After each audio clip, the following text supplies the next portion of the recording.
In The Sopranos, we follow the life of mob boss Tony Soprano as he juggles his mob life and his home life. An influential series that spearheaded the second golden age of television, the show is lauded as being one of the very best ever made, and Tony Soprano as very likely the greatest character in television history. There's no way The Sopranos could be made today. If they made it today, they'd probably have Tony visiting a therapist. Meadow would date a black guy, and they'd probably make one of the mobsters revealed to be gay. And as such, the show is one of a kind, still discussed today, and one of the most discussed elements of the show is the infamous ending, where Tony, a man surrounded by people who hates him, who has a prison sentence surely destined for him now that his capo Carlo has flipped, enters the Holston's diner. And then his wife Carmela arrives, and then his son AJ. There's a shady looking fellow who goes to the toilet.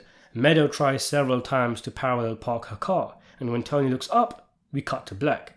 It's been discussed for years, and Sopranos creator David Chase is of little help, as he seems to change what he says on the ending depending on the season. There are so many theories regarding the ending. Did Tony die?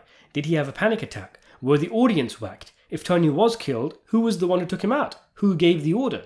The ending is something we have discussed on the channel. I have a video where I collected Chase's quotes on the ending to decipher what exactly happened. A video that's out of date as he's spoken about it a lot since. I have two main videos that I've done on the ending. The first is my ultimate suspect guide, where I run down, if Tony was killed, who would be the main suspects? Who could have given the order? Could it have been the Russians, maybe Lou DiMaggio's crew, who were never called off the Johnny Sack hit, but maybe they took out the wrong man when Sylvia gave them a photo with Tony in it? Did Eugene's wife hire a hitman after inheriting $2 million? Did you notice the two black guys who went to the diner just before we cut to black? There's a lot of interesting possibilities. The second video was a deep dive on what I consider to be the best theory, which is that a combination of Butch, Paulie and Patsy took out Tony. In that essentially, after Phil Leotardo was killed in front of his family, in order to save face and to wipe the slate clean, Butch takes out Tony and he gets the okay from Paulie beforehand, with Patsy in the know. Check out these videos and let me know what you think happened at the diner in the final scene down in the comments section below, and be sure to subscribe to the channel if you haven't already done so. Today I wanted to discuss an alternative ending theory, of which there are a few, and this one is known by some as the onion ring theory. It's not one I've come up with. I found it on some chit chat room and have to give credits to the likes of Clit Smasher 69 and others for moulding this theory. I've just added a bit of muscle to it. And the general gist is that Tony died of a heart attack induced by the onion ring he ate just before the cut to black. So, let's discuss.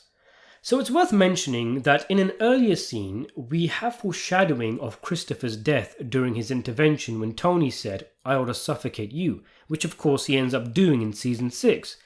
Well, what if we also had a flip side foreshadowing in this scene, when Chrissy says, "The way you eat, you're going to have a heart attack by the time you're 50. Perhaps along with other well-known lines like, "You probably never hear it when it happens and it won't be cinematic," maybe Christopher's line is also foreshadowing, just a line most people don't consider like the others. And in the final season, Tony was 47 years old, just a kid. It's not the only time a heart attack has been associated with Tony. Vito also says that if Tony doesn't look after himself, he'll have a heart attack. Though to be fair, maybe Tony didn't want to take medication after seeing the parade float turn into a flambe. The intro of season 6 specifies 7 souls, number 4 of which is the heart, described as often treacherous, as if to say Tony's heart will betray him. Then, more specifically with the onions, much more is made about Tony's weight in this season. That scene where he weighs himself and is surprised by how heavy he is, him and Calm stuffing their faces at a new sushi restaurant in the opening episode. After he's shot, it's mentioned several times that Tony has to watch what he eats. In particular, onions are mentioned, like when he sits with the crew and they give him something to eat and Tony says he can't because of the onions and they end up getting scraped off.